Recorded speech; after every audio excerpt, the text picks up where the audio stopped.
It is interesting to observe the silence against the many allegations of criminality against the current president. All the so-called civil society organizations who parade as defenders of the rule of law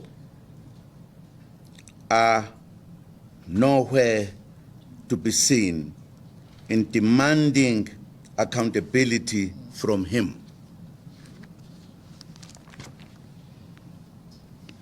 He has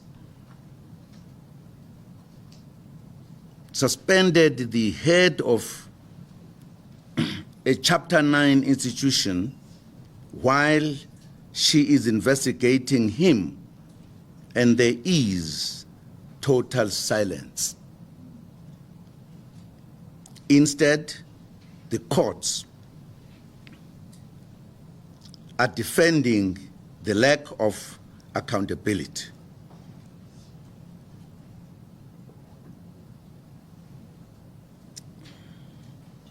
There is complete silence by the media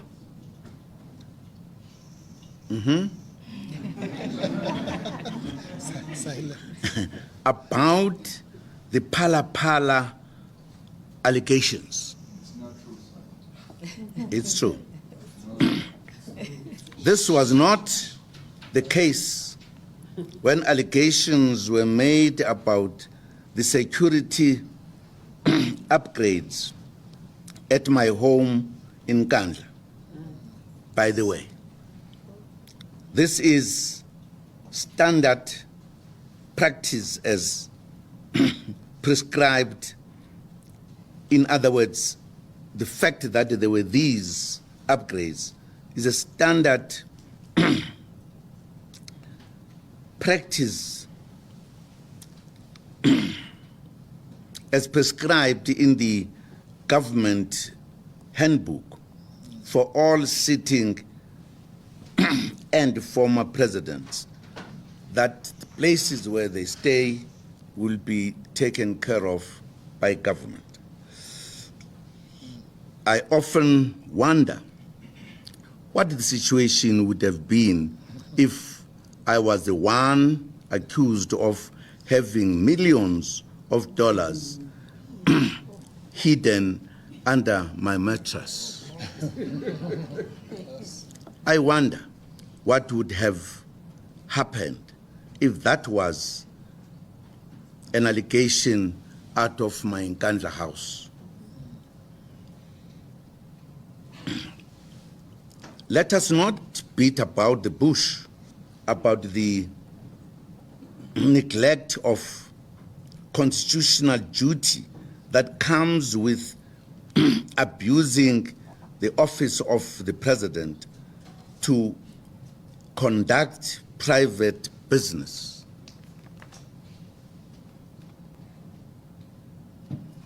I'm assuming that what President Ramaphosa has said about the many dollars under his bed or furniture is true, that he conducts private businesses while serving as president of our country. That on its own is unconstitutional, and those who applaud him for doing so commit the most disgusting transgression, not a transaction, transgression. I'm wrong. Conducted private business while holding the high office of president is nothing but corruption, which is inconsistent with the nature of that office and the Constitution itself. It is inconsistent with the oath of office taken by President and those who defend such deeds, both in the executive and the legislature, commit treason against our Constitution. Suffice it to say that your president has committed treason. But it's all silent, all keeping quiet. As somebody said, we have not. I should have heard it, by the way. No president should conduct private business while in office. It's not allowed. Our country's problems are too big for a president who is busy hustling on the side. To add insult to injury, the Western Cape High Court has found that the president went further and suspended the public protector for the sole purpose of covering up his Palapala corruption.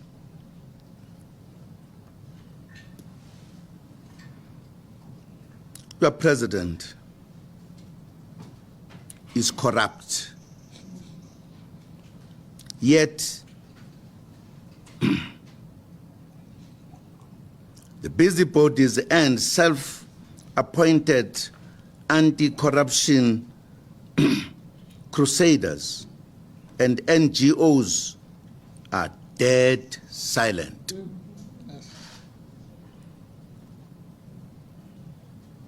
Finally,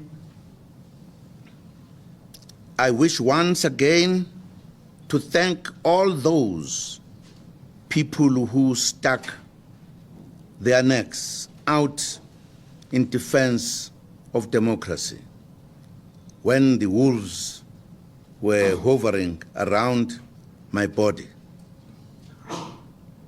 Some compatriots were arrested outside the escort prison for giving me support. That includes the hundreds of South Africans who paid the supreme price in the process. The media has sought to drive a wedge between us by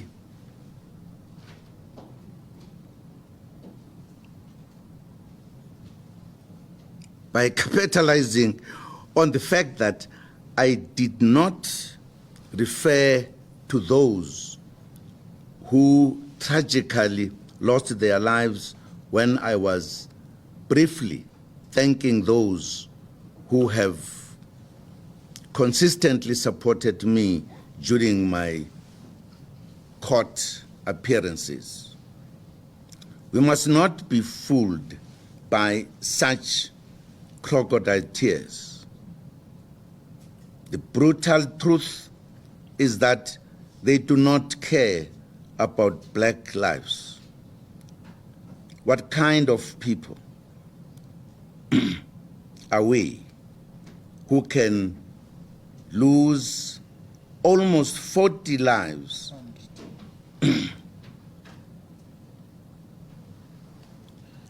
over one judicial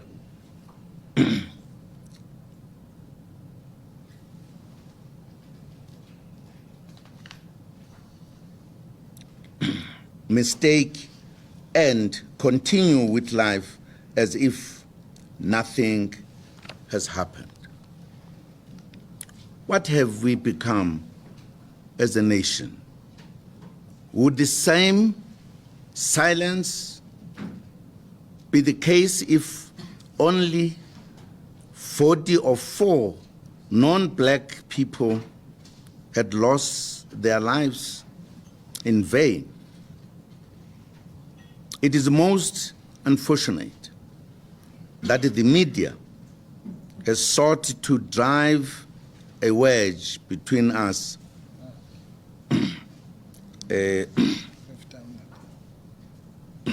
Yes, I think I'm trying to emphasize. Yes.